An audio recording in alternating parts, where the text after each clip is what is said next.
5 గంటలకు నరేంద్ర మోడీ గారు ఈ దేశ ప్రధానమంత్రి మనతో మాట్లాడినానని టీవీలో కనపడ్డాడు. అసలు మాట్లాడడం అంటే పరస్పరం ఇద్దరు మాట్లాడుకోవడం కానీ ఒకరు మాట్లాడుతూ వినబడుతుంది. నరేంద్ర మోడీ గారి యొక్క యాటిట్యూడ్ని, ప్రధానమంత్రి యొక్క ఆలోచన విధానాన్ని కాంగ్రెస్ పార్టీగా ఖండిస్తా ఉన్నాను. ఇప్పటికి కూడా ఒక స్పష్టమైన వ్యాక్సిన్ విధానాన్ని చెప్పలేకపోయినందుకు నరేంద్ర మోడీ గారి గురించి నేను బాధపడతా ఉన్నాను. అట్లాగే ప్రభుత్వ వైఫల్యాల వల్ల మరణించిన వారికి ఒక సానుభూతి, ఒక చిన్న మాట అనేసి తప్పించుకుని పోవడం చూసి కూడా ఇంత బాధ్యత రాహిత్యమైన ప్రధానమంత్రి కలిగి ఉంది దేశమని నేను బాధపడతా ఉన్నాను. నరేంద్ర మోడీ గారు కొత్తగా ఏమీ చేయాల్సిన అవసరం లేదు. భారతదేశానికి ఒక వ్యాక్సిన్ విధానం ఉంది, అది అందరికీ ఉచితంగా వేస్తుంది. హాస్పిటల్ స్టాఫ్ ఇంటింటికి వచ్చి చిన్నపిల్లలకి, గర్భిణీలకి వ్యాక్సిన్ వేస్తారు. ఇంతకుముందు కలరా వచ్చినప్పుడు, పోలియో వచ్చినప్పుడు ప్రభుత్వం మొత్తం ఇన్వాల్వ్ అయి వేసింది.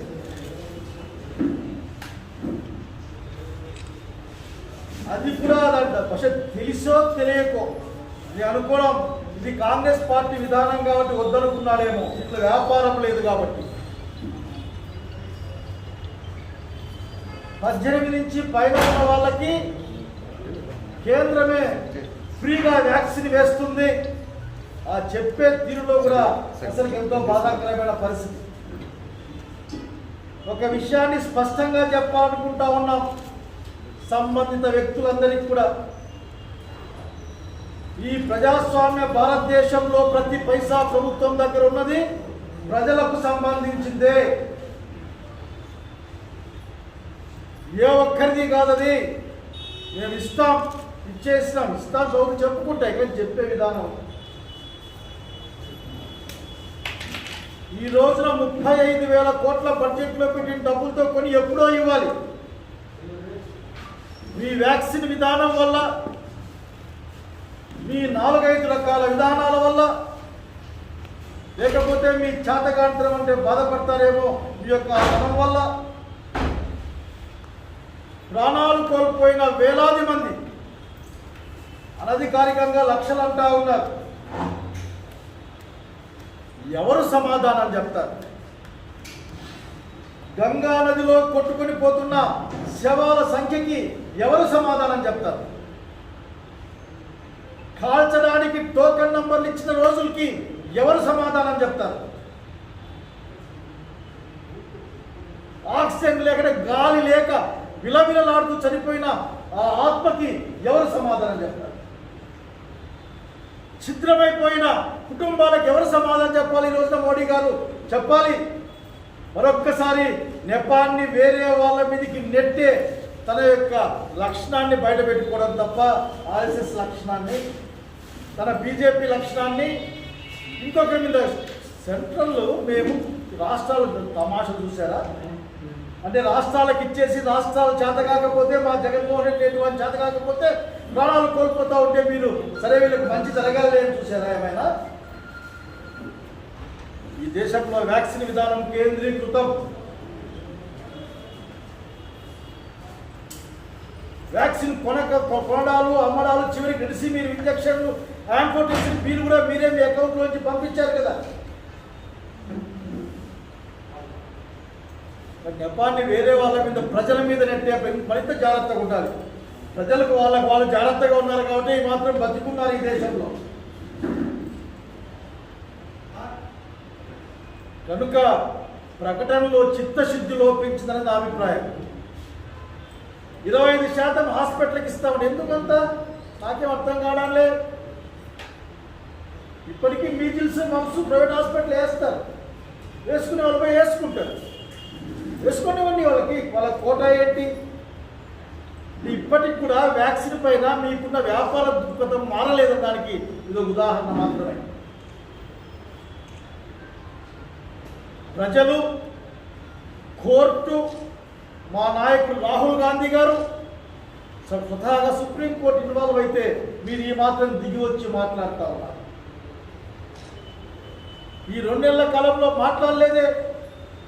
ఈ కరోనా తగ్గిపోతుంది అన్న కాలంలో బయటకు వచ్చింది మా వల్లనే చంకలు గుద్దుకునే ప్రయత్నం మంచిది కాదు దేశానికని ఒక సూచన చేయాలనుకుంటా ఉన్నాం. ఏ సమస్య గురించి మాట్లాడిన ప్రధానమంత్రి గారు 100 రూపాయలు దాటిన పెట్రోల్ గురించి ఒక్క మాట అయినా మాట్లాడచ్చు కదా? 100 రూపాయలు మీ నాయకులంతా తలాడబెట్టుకుంటూ ఆలోచన అడగండి. మీ వాళ్ళందరినీ సిలిండర్లు మోసిన వాళ్ళు, బైకులు లాగిన వాళ్ళు ఎక్కడ ఉన్నారో బీజేపీ నాయకులంతా. ఉద్యోగాలు మీ దయ వల్ల 2 సంవత్సరాలు 2 కోట్ల ఉద్యోగాలేమో కానీ ఇప్పటి దాదాపు ఒక 10 కోట్ల ఉద్యోగాలు పోయిన చిత్తగా పార్టీ అన్నీ కలిసి. కనుక నిజం మీద నిలబడి, సత్యం మీద నిలబడి మాట్లాడమని మోడీ గారిని, ప్రధానమంత్రి గారిని గౌరవంగా కోరుకుంటా ఉన్నాను. ఒకే ఒక డిమాండ్ చేస్తూ ఉన్నాం. మీరు ఈ దేశవ్యాప్తంగా వ్యాక్సిన్ని ఫ్రీగా వేయాలి. ఇందులో ఎటువంటి షరతులు ఉండడానికి వీల్లేదు. 21వ తారీఖు మొదలు పెడితే ఎప్పటికి క్లోజ్ చేస్తారో చెప్పాలి. మామూలుగా ఆన్ రోడ్డు ఉన్నామండి అంటారు హైదరాబాద్లో ఉండి కూడా. అట్లనా? లేక ఏదైనా ఒక స్టిపులేటెడ్ టైం, గివెన్ టైం బౌండ్గా ఈ కార్యక్రమం ఉందా? ఎన్ని రోజుల్లో ఇస్తారు? ఇంటింటికి అనేక విషయాలు సప్లై అవుతాడు. వ్యాక్సిన్ సప్లై పంపించి మనుషులు కూడా ఆఖరి. కనుక మేము మొదలు పెడతాం. మొదలు పెట్టడం గంగా నదిలో తేలే. అట్లాగే చిత్రమైపోయిన సంసారాల గురించి మాట్లాడాలి. మీరు ఇది ఒక సర్వే ఉండాలి. ఎంతమంది కింది తరగతుల వాళ్ళు, అంటే అల్పాదాయం ఉన్న వాళ్ళు, అట్లాగే మధ్యతరగతి కంటే దిగువ కింద ఉన్న వాళ్ళు, వీళ్ళంతా ఎంతమంది అన్యాయం అయిపోయారు. వాళ్ళకు మీ వైపు నుంచి వచ్చింది ఏంది? రేషన్ ఇస్తాను నేను దీపావళి వరకు. ఈ రాష్ట్రానికి రండి, ఎప్పటి నుంచో ఫ్రీగా ఇస్తా ఉన్నాం. రూపాయి కిలో ఇస్తాం, అది కూడా కిలో ఇక్కడ బియ్యాన్ని. కాంగ్రెస్ పార్టీ కాబట్టి భిక్ష కాదు ఇక్కడ, గమనించమని కోరుతూ జగన్మోహన్ రెడ్డి గారికి ఒక సూచన చేయాలనుకుంటా ఉన్నాం. జగన్మోహన్ రెడ్డి గారు ప్రధానమంత్రి ప్రకటన చూసి మీరు లోపల సంతోషపడి ఉంటారు. ఎందుకంటే మీ దగ్గర నుంచి బాధ్యత తక్కువ వస్తుంది. కానీ దీనికి వైఫల్యం చెందారు ఈ రాష్ట్రంలో. ప్రజల చావుల కేకలు మీకు వినిపించలేదు. ఊపిరి ఆగిపోయే శబ్దం మీకు వినపడలేదు. తిండి గదిలేక రోడ్డు మీద పడి తిరుగుతున్న కుటుంబాల గురించి మీకు పట్టలేదు. మీకు గ్రామాలకు ఫైబర్ నెట్ లేకపోతే ఏ విధంగా ప్రతి ఒక్కటి వాడుకోవడం అనే అంశం పైన తప్ప మీ దృష్టి ఇంకోవట్లేదు. ఈ వాడుకోవడం మాట ఏం చెప్తున్నా అంటే, ఎక్కడో పాపం ఒక ఆనందయ్య నేత ఒక మంది ఇచ్చుకుంటా ఉంటే I'm supporting or not supporting, that is not the issue. But పంచుకుంటా ఉంటే ఇంత గందరగోళం చేసి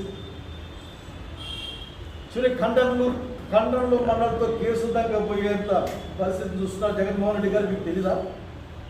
ఇవన్నీ మానేసి మీరు ఈ రాష్ట్ర ప్రజలకు ఇచ్చిన మాటలు పెట్టుకోవాలి. అందులో ప్రధానంగా యువకులకు ఇచ్చిన మాట చాలా ఇబ్బంది పడే కాలం వచ్చింది. మీరు జాబ్ చార్ట్ ప్రకటిస్తామని చెప్పారు. 2.5 లక్షల ఉద్యోగాలు ప్రభుత్వానికి ఖాళీగా ఉన్నాయి. ఈ ప్రభుత్వాలు నింపలేదు. నేను వస్తేనే వచ్చి కూడా దాదాపు 2 ఏళ్ళు అయిపోయింది. మీ దగ్గర నుంచి ఆ ఉద్యోగాల చార్ట్ ఏదో, ఆ క్యాలెండర్ ఏదో ఇంతవరకు రాలే. జనాలు మర్చిపోలే ఈ కరోనా బాధలు అల్లాడుతూ ఉన్నారు. తక్షణం మీరు నరేంద్ర మోడీ గారితో కలిపి మాట్లాడుకొని, ఎందుకంటే ఢిల్లీకి పోతారో ఎందుకు పోతారో మాకేం తెలియదు, కానీ పోయిన ఢిల్లీలో ఆ 2 కోట్ల ఉద్యోగాల సంవత్సరానికి దాదాపు ఇప్పటికి 10-12 కోట్ల ఉద్యోగాలు కాదు బాకీ పడ్డాడు మోడీ గారు. మన రాష్ట్ర వాటా ఎంత? అట్లాగే మీరు ఎప్పుడు పూర్తి చేస్తారో కూడా తొందరగా ప్రకటించాల్సిన అవసరం ఉంది. అన్ని థర్డ్ వేవ్ సిద్ధంగా ఉన్నామంటున్నారు కర్నూలులో. అడుగుతా ఉన్న థర్డ్ వేవ్కి సంసిద్ధత ఏంది అని. ఎంతమంది చిన్నపిల్లలు ఉన్నారు, ఎంత ఎస్టిమేషను, ఎన్ని లక్షల బెడ్లు కావాల్సి వస్తాయో, ఎన్ని వేల బెడ్లు కావాల్సి లెక్కేసి పెట్టారా ఇప్పటికేమైనా? కర్నూలు పీడియాట్రిక్ వార్డ్ ఇంప్రూవ్ చేసినా నేను కనుక్కోవచ్చాము, ఇంప్రూవ్ చేశారా అని. 4 జిల్లాలకు పెద్ద ఆసుపత్రి కదా, కనుక నాలుక కొన నుంచి మాట్లాడవద్దు ముఖ్యమంత్రి గారు. ప్రజలు కష్టాల్లో ఉంటే గేలి చేసే మాట్లాడద్దు. అన్నీ చేశాం. బెడ్లు అక్కడ గాలి లేక చస్తా ఉంటే ఆక్సిజన్ ఉంది, బెడ్లు ఉన్నాయి, 30 బెడ్లు ఖాళీగా ఉన్నాయి. మీ ప్రకటనలు చూసి మోసపోయి జనం చాలా